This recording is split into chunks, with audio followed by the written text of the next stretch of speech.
ኡስታዝ ያሲን ኑሩ በኢዱ ዋዜማ አንድ ትልቅ ሀዘን ቤቱ ገብቷል። ለሞቱት አላህ ይርሐማቸው፣ እሱንም አላህ ይሶብረው። ኢና ሊላሂ ወኢና ኢለይሂ ራጂዑን። ውድ ቤተሰቦች ኡስታዝ ያሲን ኑሩ በርካቶቻችን እጅግ በጣም የምንወደው በስስት አይናችን የምናየው አንደበተረቱ የዳዕዋ ስልቱ በቃ የዘመናችን አራዳ የሚባል ምርጥዬ ተወዳጅ ሰው ነውና ዛሬ ታዳ በሰው በመደሰቻው ቀን በኢዱ ዋዜማ ምናልባትም ኢድ አንድ ሰዓት ወይም ደግሞ አንድ ሰዓት ከምናምን ነው የቀረው። ነገር ግን ኡስታዝ ያሲን ኑሩ ቤቱ ትልቅ ሀዘንና እጅግ በጣም ልቡ እንደተሰበረ ተናግሯል። እሱን የማጋራችሁ ይሆናል። ሰላም አለይኩም ወራህመቱላሂ ወበረካቱ። ውድ ቤተሰቦቼ ሁላችሁንም ሰላም ብያለሁ። በቅድሚያ እንኳን አደረሳችሁ ለ1447ኛው ዓመተ ሂጅራ ኢደል ፍጥር። እንኳን አደረሰን፣ እንኳን አደረሳችሁ።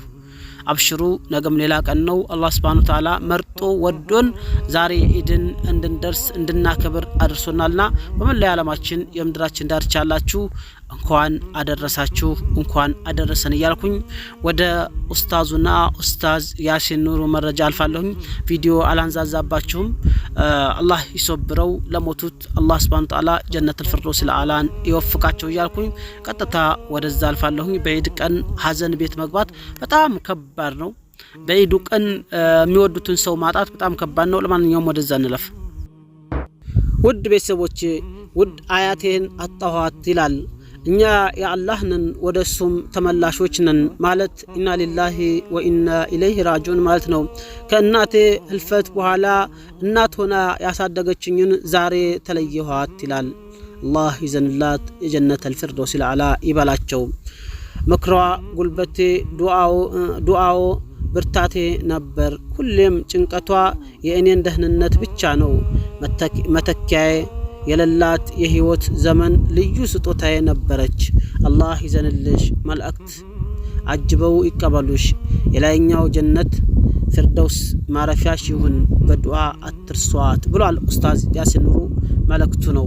ሁላችሁም ይሄን ዱዓ እንድታደርጉለት ማለት ነው። ሰው ልጅ ሞት ማለት በጣም ከባድ ነው። ውድ ቤተሰቦች እዚህ ጋራ እንደምታዩት ሁሉም ኢና ሊላሂ ወኢና ኢለይሂ ራጂዑን እያሉ ዱዓ ያደረጉላት ነው ማለት አያትን ማጣት በተለይ ደግሞ በኢድ ቀን በኢድ ዋዜማ በጣም ከባድ ነው። አላህ ይሶብረው። አላህ Subhanahu Wa Ta'ala እሳቸውንም ይማራቸው።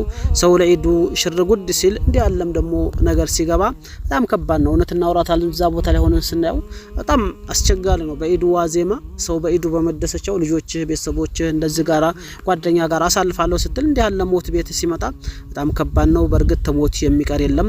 ኡስታዝ ያሲን ኑሩ አላህ ይሶብርህ፣ አላህ ጀነቱል ፊርደውስ አልአላ ይበል። እንግዲህ ከሁላ ኮሜንት የምታዩት ምናልባት ለምን አመጣው ትሉ ይትቻላችሁ።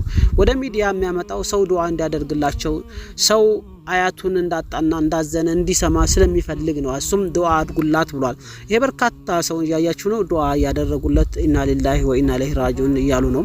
ኡስታዝ ያሲን ኑሩ ብዙዎቻችን እንወደዋለን። እርግጠኛ ነኝ ኡስታዝ ያሲን ኑሩን የሚጠሉት ያሉ ሰዎች አይመስለኝም።